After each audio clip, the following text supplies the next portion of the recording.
ഈ ക്വസ്റ്റ്യൻ നോക്കാം. Integral 0 to π/2 cos 2x dx. ഇത് നമുക്ക് എങ്ങനെ ചെയ്യാൻ പറ്റും? Integral 0 to π/2 cos 2x dx നമുക്ക് നോക്കാം. ഇത് നമുക്ക് ഞാൻ ക്വസ്റ്റ്യൻ ഒന്ന് എഴുതിയേക്കട്ടെ. Integral 0 to π/2 cos 2x dx. Standard result ഉപയോഗിക്കുക. കോസിൻ ഇൻ്റഗ്രൽ എന്താണെന്ന് അറിയാമോ? Cosine integral സൈനാണ്.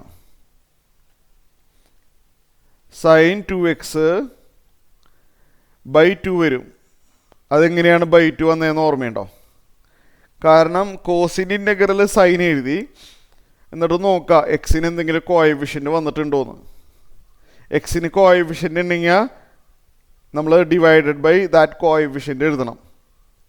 3x ആയിരുന്നെങ്കിൽ /3 എഴുതണമായിരുന്നു. ഓക്കെ, അപ്പോൾ കോസിൻ്റെ ഇൻ്റഗ്രൽ സൈൻ എഴുതിയതിന് ശേഷം എക്സിൻ്റെ കോഎഫിഷ്യൻ്റ് ഉണ്ടെങ്കിൽ അത് ഡിവൈഡ് ചെയ്യണം.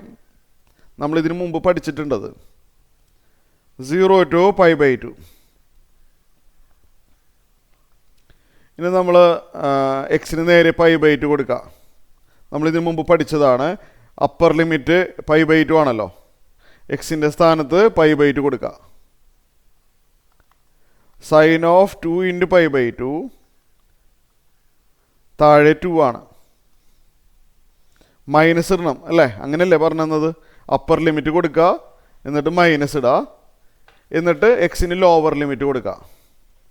അതായത് എക്സിന് 0 കൊടുക്കുക. ഇങ്ങനെ വരും. ന്യൂമററിൽ ഇവിടെ 2 × 2 വെട്ടിപ്പോവും. സൈൻ പൈ വരും. ഞാൻ ആ സ്റ്റെപ്പും കൂടി എഴുതിയേക്കാം. അടുത്തത് 2 × 0 0 ആണ്. നമുക്ക് സ്റ്റെപ്പ് കുറയ്ക്കാൻ പറ്റും. സൈൻ പൈയുടെ വാല്യൂ എന്താ?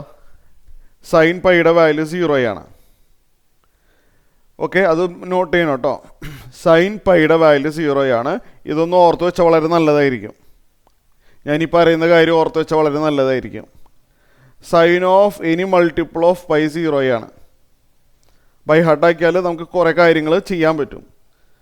Sign of any multiple of pi 0 ആണ്. സൈൻ 2π 0, സൈൻ 3π 0, സൈൻ പൈ 0 അല്ലേ? ഇത് ടാനിനും ട്രൂ ആണേ. ടാൻ അങ്ങനെ അധികം വരാറില്ല, എന്നാലും അറിഞ്ഞിരുന്നേക്ക്. ഇപ്പം ടാൻ പൈ എന്താണ്? 0. Tan 2π 0, tan 4π 0. Okay, cos nπ 0 അല്ല. കോസ് nπ എന്ന് പറഞ്ഞാൽ -1/n ആണ്. ഇത് ബൈ ഹാർട്ടാക്കിയാൽ നമുക്ക് ഒരുപാട് പ്രോബ്ലംസുകൾ കംപ്ലീറ്റ് ആക്കാൻ പറ്റും. ഓക്കെ, കോസ് nπ എന്ന് പറഞ്ഞാൽ -1/n. ഇപ്പോൾ എക്സാമ്പിൾ പറയുകയാണെന്നുണ്ടെങ്കിൽ ഇപ്പോൾ കോസ് 2πയുടെ വാല്യൂ കാണണം. നമുക്ക് ഓർമ്മയില്ലെങ്കിൽ കോസ് 2π എന്ന് പറയുമ്പോൾ -1² എന്ന് എഴുതേണ്ടി വരും. കോസ് nπ -1/n ആയതുകൊണ്ട് കോസ് 2π -1², അങ്ങനെ +1 ആവും. അപ്പോൾ ഇതൊന്നും അറിഞ്ഞിരിക്കണം. ഓക്കെ, nπയുടെ കാര്യം മറക്കണ്ട. ഇവിടെ സൈൻ പൈ എന്താണ്? സൈൻ പൈ എന്താണ്? 0. Sine of multiple of pi ആയതുകൊണ്ടാണ് സൈൻ പൈ 0. സൈൻ 0 അതറിയാമല്ലോ. സൈൻ 0 എന്നുള്ള കാര്യം. 0/2 -0/2 0 ആണ് ആൻസർ.